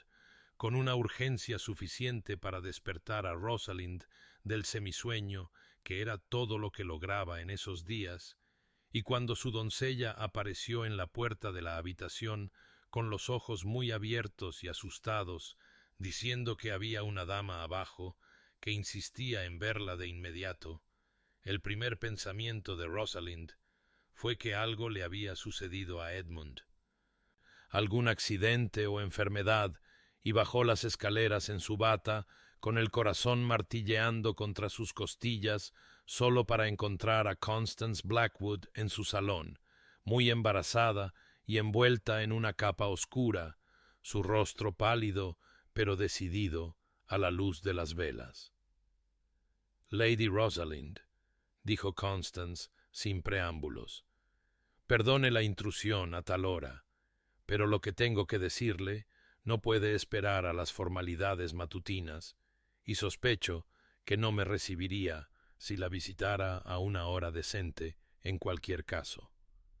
Y Rosalind se quedó helada en la entrada, tratando de reconciliar esta visita de medianoche con todo lo que creía entender sobre la situación, sobre el deber de Edmund y el derecho de Constance, y la naturaleza insuperable de sus obstáculos. «He venido a decirle la verdad que mi esposo no le dirá él mismo porque cree que no tiene derecho a tener esperanza», continuó Constance, acomodándose con cuidado en una silla y haciendo un gesto para que Rosalind se sentara como si este fuera su propio salón en lugar de un santuario invadido. «La verdad es que mi matrimonio con Edmund siempre estuvo destinado a ser temporal, un acuerdo de negocios que servía a los propósitos políticos de mi padre y salvaba a la familia de Edmund de la ruina, pero nunca se pretendió que fuera permanente, a pesar de todas las apariencias». Rosalind sintió que la habitación se inclinaba ligeramente mientras intentaba procesar estas palabras, las implicaciones cayendo sobre ella en oleadas, y Constance continuó con la tranquila determinación de alguien que había ensayado este discurso muchas veces. «Verá, he amado a otro durante años, un vicario llamado Thomas Gray, que no tiene fortuna ni perspectivas más allá de su modesto sustento, y mi padre nunca habría consentido tal unión, pero necesitaba la alianza con el nombre de Blackwood por razones de influencia parlamentaria, y así se hizo un acuerdo. Me casaría con Edmund, proporcionaría la apariencia de una unión ducal adecuada durante el tiempo que fuera necesario, y luego, cuando las maniobras políticas de mi padre estuvieran completas, el matrimonio se disolvería discretamente y yo sería libre para casarme donde mi corazón quisiera, con un generoso acuerdo para asegurar que Thomas y yo pudiéramos vivir cómodamente a pesar de su falta de riqueza. El embarazo, explicó Constance con una franqueza sorprendente, había complicado un poco las cosas, pero no irrevocablemente. El niño era efectivamente de Edmund, porque el acuerdo había requerido al menos la apariencia de un verdadero matrimonio, y tanto ella como Edmund habían entendido que un heredero podría sellar la alianza de manera más convincente, pero se habían hecho provisiones. El niño sería reconocido y provisto, pero criado principalmente por Constance y Thomas, una vez que la disolución estuviera completa. Y Edmund había aceptado todo esto porque era la única manera de salvar a su familia y eventualmente, ser libre de elegir su propio camino. Él la ama, Lady Rosalind, dijo Constance con gentil certeza. Siempre la ha amado, incluso cuando estaba a mi lado en el altar la amaba, y cada noche que pasó bajo su ventana no fue mera penitencia, sino una oración, para que de alguna manera usted pudiera entender, perdonar, esperar, aunque él no tenía derecho a pedir ninguna de esas cosas, y metió la mano en su capa para sacar una carta con el sello de Edmund. Él no sabe que he venido aquí esta noche. Estaría furioso si lo supiera porque cree que ha perdido cualquier derecho a su consideración y que usted merece algo mejor que un hombre que la abandonó una vez, independientemente de sus razones, pero no podía dejarla seguir creyendo que él está perdido para usted, cuando la verdad es que solo está atado por su propia convicción de que es indigno de una segunda oportunidad. Rosalind tomó la carta con manos temblorosas, su mente dando vueltas con la enormidad de lo que Constance había revelado, y cuando finalmente encontró su voz, salió como poco más que un susurro. ¿Por qué me cuenta esto? Y Constance sonrió con algo que parecía comprensión y quizás un toque de envidia, diciendo: porque sé lo que es amar a alguien que la sociedad considera imposible, y porque Edmund Blackwood es un hombre mejor de lo que él cree y merece la felicidad que nunca reclamará para sí mismo, y porque usted, Lady Rosalind, merece tomar su decisión con pleno conocimiento, en lugar de en la ignorancia, como se vio obligada antes. Y luego se estaba levantando con cierta dificultad, preparándose para irse tan abruptamente como había llegado, y Rosalind se quedó allí en su salón a medianoche, sosteniendo una carta que podría cambiarlo todo, y sintiendo el futuro moverse bajo sus pies como arena después de una ola, incierto y aterrador, y lleno de posibilidades que había creído cerradas para siempre. Rosalind permaneció despierta durante lo que quedaba de la noche después de la partida de Constance, la carta sellada sin abrir sobre su escritorio, mientras lidiaba con la pregunta que la revelación de Constance le había planteado. ¿Podía confiar de nuevo? ¿Podía creer en promesas después de que se hubieran roto tan espectacularmente antes? ¿Podía arriesgar su corazón por segunda vez, sabiendo exactamente cómo se sentía tenerlo destrozado? Y el amanecer la encontró no más cerca de la certeza, pero poseída de una extraña claridad de que cualquier respuesta a la que llegara debía provenir de confrontar a Edmund directamente, en lugar de leer palabras que él había escrito sin conocimiento de la intervención de Constance. Se vistió con cuidado a la luz gris de la mañana, eligiendo un vestido de día sencillo en lugar de cualquier cosa que pudiera sugerir que estaba haciendo un esfuerzo por impresionar, e instruyó a su cochero que la llevara a Blackwood Hall sin permitirse tiempo para reconsiderar la decisión, y el viaje transcurrió como una mancha borrosa de campo, aún húmedo por la lluvia de primavera, mientras su mente ensayaba y descartaba 100 discursos diferentes, hasta que se dio cuenta de que realmente solo había una pregunta que importaba, una prueba que le diría todo lo que necesitaba saber sobre si un futuro entre ellos era posible o simplemente otra hermosa imposibilidad. El mayordomo que abrió la puerta en Blackwood Hall pareció sorprendido de verla, pero la admitió sin cuestionar, quizás sintiendo algo en su porte que hacía imposible la objeción. Y la condujo por pasillos que nunca había visto antes hasta el estudio privado de Edmund, donde llamó una vez y entró para anunciar su presencia, y Rosalind lo siguió antes de que pudiera perder el valor, para encontrar a Edmund levantándose de detrás de un enorme escritorio de roble cubierto de papeles y libros de contabilidad, y la visión de él le cortó la respiración, porque Constance había tenido razón sobre su apariencia. Se veía destrozado de maneras que no tenían nada que ver con lesiones físicas. Su rostro demacrado y pálido, y marcado con el tipo de agotamiento que hablaba de noches de insomnio y esperanza abandonada. «Rosalind», dijo, y sólo su nombre en su voz contenía tal mezcla de anhelo y desesperación que casi se dio la vuelta y huyó, pero no había llegado tan lejos para retroceder ahora. Y así permaneció en la entrada mientras el mayordomo se retiraba y cerraba la puerta detrás de él, dejándolos solos por primera vez desde aquella noche en el jardín cuando le había dicho que no volvería. «Tengo una pregunta que hacerle», dijo, manteniendo la voz firme por pura fuerza de voluntad,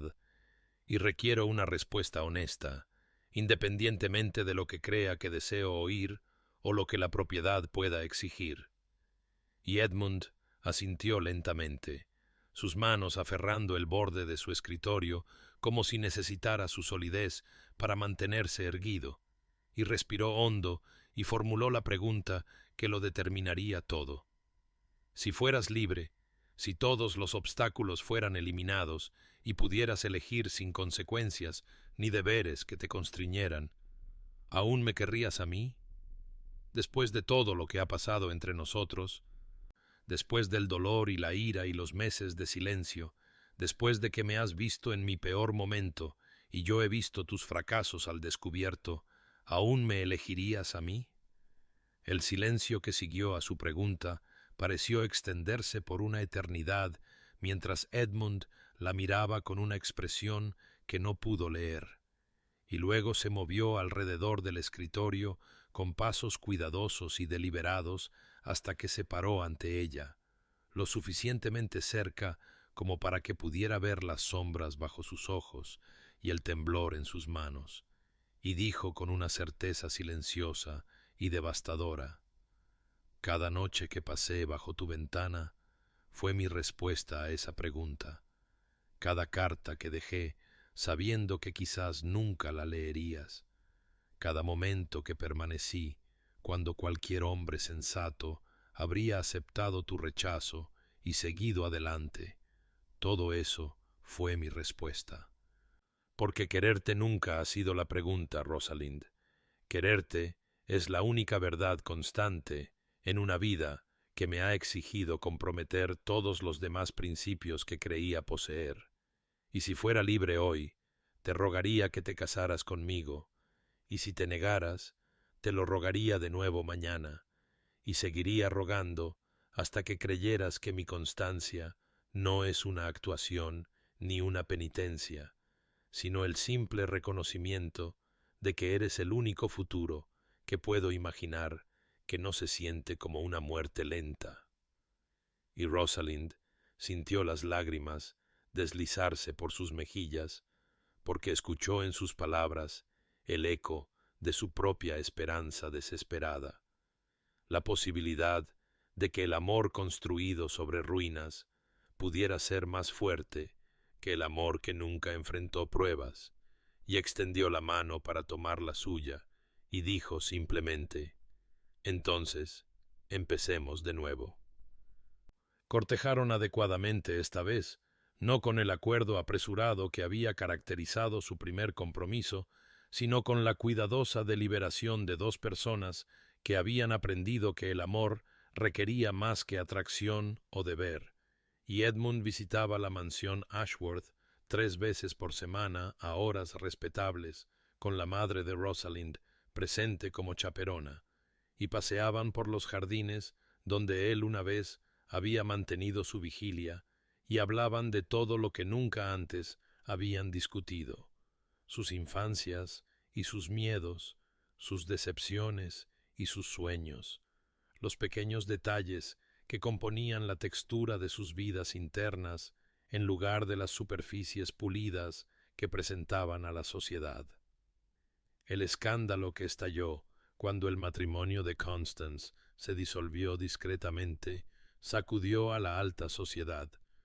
y cuando ella se casó con su vicario en una ceremonia sencilla 3 meses después, con su hija pequeña presente, Las páginas de Sociedad se desbordaron de especulaciones y condenas, pero Rosalind descubrió que le importaban menos sus opiniones que antes, porque había aprendido por dura experiencia que la percepción pública tenía poca relación con la verdad privada, y soportó los chismes con Edmund a su lado, su relación fortaleciéndose a través de la experiencia compartida de la censura social en lugar de debilitarse bajo ella. Hablaban a menudo del pasado porque Rosalind insistía en que no podían construir un futuro sobre heridas no examinadas, y Edmund respondía a cada pregunta que ella planteaba sobre sus elecciones y su matrimonio con Constance, con dolorosa honestidad, y gradualmente llegó a entender no sólo lo que él había hecho, sino por qué, y lo que es más importante, llegó a creer que él entendía la profundidad del dolor que sus acciones habían causado, independientemente de su necesidad, y este reconocimiento resultó más valioso que cualquier cantidad de disculpas, porque significaba que él realmente veía su dolor en lugar de simplemente lamentar su propio papel en causarlo. Los meses pasaron en una serie de pequeñas revelaciones y confianza acumulada, paseos por jardines de primavera y prados de verano, conversaciones que se extendían desde el té de la tarde hasta que aparecían las primeras estrellas de la noche, y Rosalind descubrió que Edmund poseía un ingenio seco que nunca había sospechado y una ternura al hablar de sus hermanas menores, que revelaba profundidades de sentimiento que su comportamiento público nunca mostraba. Mientras que Edmund aprendió que la tranquila dignidad de Rosalind no enmascaraba frialdad como la sociedad creía,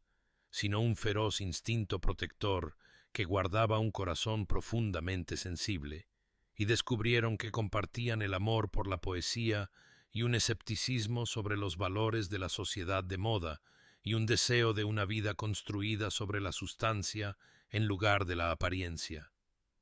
Cuando Edmund le propuso matrimonio en agosto, casi un año después de que Rosalind hubiera entrado en su estudio y le preguntara si todavía la querría, lo hizo sin la presunción de certeza que había caracterizado su primer compromiso, arrodillándose en el salón de su madre, con la voz temblando ligeramente, mientras le preguntaba si le haría el honor de convertirse en su esposa, y dejó claro que debía tomarse todo el tiempo que necesitara para considerarlo,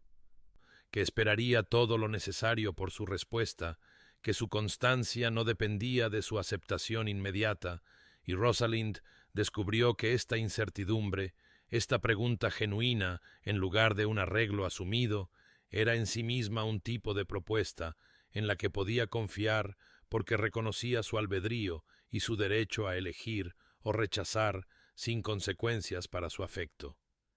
Dijo que sí, esa misma tarde, porque había pasado meses aprendiendo a confiar de nuevo, y había descubierto que el amor construido sobre la honestidad y la comprensión mutua se sentía completamente diferente al amor construido sobre la esperanza y la suposición.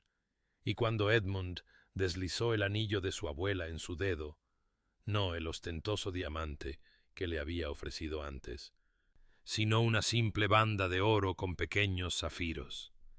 sintió la corrección del momento asentarse en sus huesos como un reconocimiento, como volver a casa después de un largo viaje por tierras extrañas, y supo que cualesquiera que fueran los desafíos que les esperaban, los enfrentarían juntos con los ojos abiertos y los corazones dispuestos a capear tormentas, porque ya habían sobrevivido a lo peor y emergido no rotos, sino templados, no amargados, sino sabios, no endurecidos, sino capaces de un sentimiento más profundo por haber sabido lo que significaba perderse y encontrarse de nuevo. La boda tuvo lugar en una fresca mañana de octubre en la pequeña capilla de la mansión Ashworth,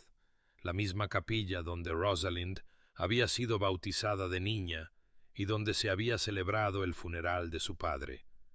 y la elección del lugar fue deliberada porque quería que este matrimonio comenzara en un lugar que contuviera su historia, en lugar de en la gran catedral donde la sociedad pudiera ejercer sus juicios, y la lista de invitados apenas sumaba 20 almas. Solo la familia inmediata y los pocos amigos que habían permanecido constantes a través del escándalo y la separación. Y Rosalind se vistió en los aposentos de su madre, llevando no el elaborado vestido de marfil que había colgado sin usar en su armario durante meses después de la primera boda fallida, sino un sencillo vestido de seda azul pálido con adornos mínimos, su cabello arreglado en un estilo suelto que se sentía más como ella misma que la elaborada construcción que la ceremonia anterior había exigido. Y su madre lloró mientras le abrochaba el collar de perlas que había pertenecido a la abuela de Rosalind alrededor del cuello, lágrimas de alegría en lugar de la ansiosa preocupación que había marcado aquella otra mañana de hacía tanto tiempo. Edmund esperaba en el altar con un aspecto a la vez aterrorizado y agradecido, vistiendo un abrigo oscuro sin decoración ostentosa. Y cuando Rosalind entró en la capilla del brazo de su tío, lo vio tomar una bocanada de aire, como si todavía no pudiera creer del todo que ella hubiera aceptado esta segunda oportunidad, y ella encontró sus ojos directamente mientras caminaba hacia él, ya no la joven incierta que había hecho este viaje antes, sino una mujer que había sido rota y reconstruida y sabía exactamente lo que estaba eligiendo y por qué. El vicario que ofició la ceremonia era el mismo hombre que había esperado inútilmente en la gran catedral antes, y si sintió alguna ironía en la situación, no dio ninguna señal, conduciendo el servicio con simple dignidad, y cuando llegó el momento de los votos, la voz de Edmund tembló mientras pronunciaba palabras que él mismo había escrito en lugar de la fórmula tradicional, diciendo: «Me presento ante ti indigno de esta gracia que ofreces, pero decidido a pasar cada día de mi vida restante demostrando ser digno de tu confianza, sabiendo que nunca podré borrar el dolor que causé, pero esperando construir algo lo suficientemente hermoso como para que el peso de la alegría finalmente equilibre el peso del dolor, y te prometo honestidad por encima de todas las cosas. Porque las mentiras bonitas casi nos destruyen a ambos, y sólo la verdad nos trajo de vuelta el uno al otro». Y Rosalind sintió las lágrimas deslizarse por su rostro, pero eran lágrimas limpias, sin la mancha de la amargura, y cuando llegó su turno, dijo: «Te elijo sabiendo exactamente lo que significa elegir, no con esperanza ciega, sino con los ojos abiertos, no porque haya olvidado el dolor, sino porque he aprendido que el amor construido sobre la verdad y el perdón es más fuerte que el amor que nunca enfrentó pruebas, y prometo corresponder a tu honestidad con la mía, capear las tormentas a tu lado en lugar de en silencio, construir una vida que honre tanto lo que perdimos como lo que encontramos». Y cuando el vicario los declaró marido y mujer, y Edmund la besó, se sintió como llegar a casa después de un viaje que había requerido cada onza de valor que poseía, y la pequeña congregación estalló en aplausos y celebración genuina.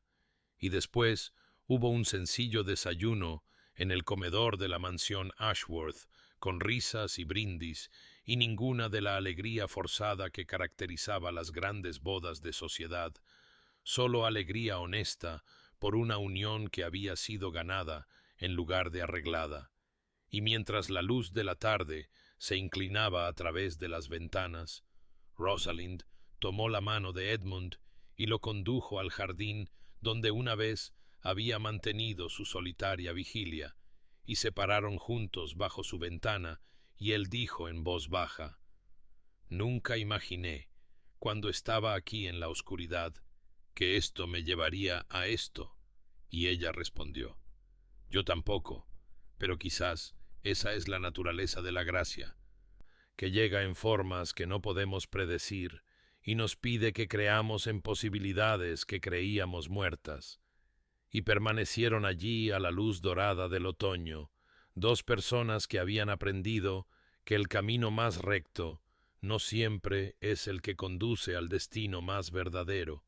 comenzando su vida real juntos, no con certeza, sino con algo mejor, con una comprensión ganada a pulso y el conocimiento de que ya habían sobrevivido a lo peor y se habían elegido de todos modos. Habían pasado 5 años desde aquella boda de octubre en la capilla de Ashworth,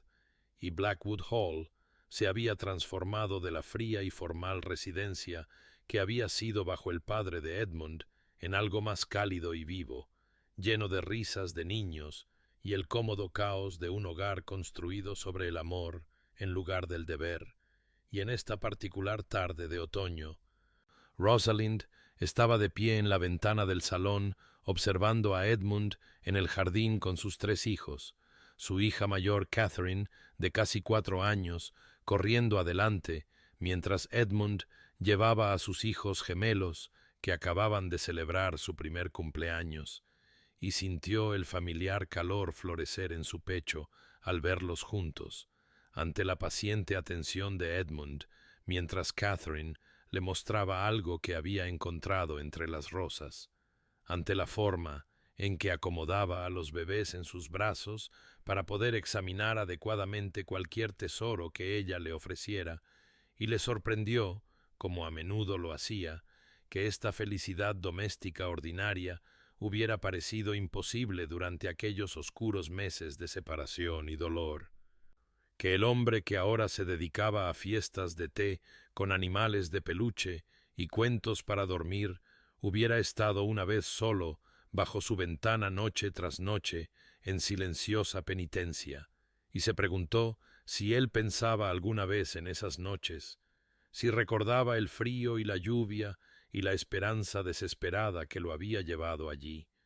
o si, como ella, a veces tenía que recordarse a sí mismo que los primeros capítulos de su historia habían sido tan dolorosos porque el presente se sentía tan completo que parecía haber existido siempre. Más tarde esa noche, después de que los niños hubieran sido acostados, Edmund la encontró en la biblioteca que una vez había sido su refugio en la mansión Ashworth, pero que habían recreado aquí en Blackwood Hall, forrada con los libros que habían coleccionado juntos durante su cortejo y llena de cómodos sillones dispuestos para la conversación en lugar de la lectura solitaria, y se sentó a su lado, tomó su mano y dijo: «Catherine me preguntó hoy por qué no tenemos un gran retrato de nuestra boda como otras familias, y le dije que era porque las cosas más importantes no pueden ser capturadas en pintura, que nuestra boda fue perfecta precisamente porque fue pequeña y real, y eligió la sustancia sobre el espectáculo». Y Rosalind sonrió y respondió: «Algún día lo entenderá, cuando sea mayor, que a veces las victorias más dulces son las que requirieron las batallas más largas». Y se sentaron en un cómodo silencio, viendo el fuego consumirse lentamente. 2 personas que habían aprendido que el amor no era la ausencia de dolor, sino la voluntad de caminar a través del dolor hacia algo más verdadero y duradero. Querido oyente, quizás te encuentres en una estación de espera, de pie como Edmund una vez estuvo bajo ventanas que permanecen cerradas contra ti, o quizás seas tú quien está detrás de las cortinas, curando heridas y preguntándote si la confianza puede ser reconstruida después de haber sido destrozada. Y yo te diría esto: el camino más recto no siempre es el que lleva a casa, y a veces el amor que casi nos destruye es el mismo amor que finalmente nos salva, si tenemos el valor de dejar que nos transforme en lugar de definirnos. Y hay una diferencia entre el momento perfecto y el momento adecuado. entre el amor que llega fácilmente y el amor que debe ser ganado a través de la paciencia y la honestidad y la voluntad de construir sobre la verdad en lugar de la ilusión. El corazón que ha sido roto y reparado es más fuerte que el corazón que nunca ha conocido la fractura, pues entiende que el amor no es la ausencia de dificultad, sino el compromiso de superar la dificultad juntos, no la fantasía de una armonía sin esfuerzo, sino la realidad de dos almas imperfectas, eligiéndose mutuamente a diario, a pesar de y debido a sus imperfecciones. Y si estás esperando una señal de que tu historia todavía puede tener un final feliz, deja que este cuento sea esa señal. Deja que te recuerde que la gracia, a menudo, llega en formas inesperadas y que las noches más largas a veces preceden a los amaneceres más hermosos. Que encuentres el valor de pararte bajo las ventanas cuando sea necesario y la sabiduría para finalmente abrirlas, que aprendas a construir el amor sobre la honestidad en lugar de solo la esperanza, y que descubras, como lo hicieron Rosalind y Edmund, que algunas historias que vale la pena contar requieren la paciencia de dejar que se desarrollen en su propio tiempo en lugar de en el tiempo que exigimos. Hasta que nos volvamos a encontrar, que la paz te encuentre en jardines inesperados, que descanses bien sabiendo que las cosas rotas pueden ser reparadas en algo más hermoso de lo que eran antes, y que recuerdes siempre que la capacidad del corazón para sanar solo es igualada por su capacidad para la esperanza. Esta ha sido una historia de grandes historias de amor, donde creemos que los mejores romances no son los que llegan fácilmente, sino los que nos enseñan en quiénes somos capaces de convertirnos.